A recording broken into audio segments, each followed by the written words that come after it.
Between 1993 and 2004, Peter Bryan brutally murdered 3 victims. He told police that he wanted their souls. On one occasion, officers found him frying a man's brain in his kitchen. This is the story of London's evil cannibal killer. Peter Bryan was born in East London in 1969, the youngest of 7 children. All seemed normal when he left school at 15 and began work at a clothes stall. He later taught cooking lessons at his local soup kitchen. But 3 years later, in 1987, the first horrifying signs began to emerge. Police were called after an 18-year-old Bryan attempted to throw a neighbour from a 6th-floor window. The victim told police that the attack had been unprovoked, but the police took no action against Bryan after the incident. 6 years later, Bryan killed for the first time. He'd been sacked from a shop on the King's Road after being caught stealing clothes. A week later, on March 18, 1993, Bryan returned to the shop with a claw hammer.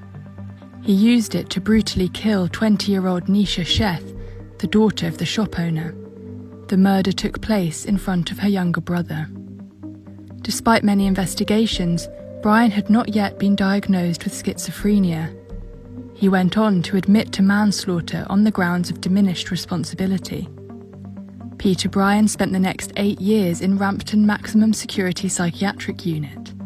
In 2001, nursing staff thought he had made considerable progress and he was moved to lower security facilities.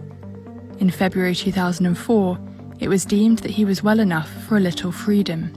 Just hours after Bryan was released from the open psychiatric ward in Newham General Hospital, he decided to visit an old friend. On the way, Bryan picked up a hammer, Stanley knife and screwdriver. Mr. Cherry, who was 43 at the time, lived in a ground-floor flat at Manning House in Walthamstow. When a friend knocked at the door, Bryan answered, sweating and holding a kitchen knife. He told her Bryan Cherry is dead. In the kitchen, various body parts had been removed and were being cooked. When the police arrived, they found Mr. Cherry's brain frying on the kitchen stove. Bryan later admitted eating his friend's brain with butter. He told police, "I would have done something else if you hadn't come along. I wanted their souls." Eventually, Bryan was sent to Broadmoor Hospital, the notorious prison for the criminally insane.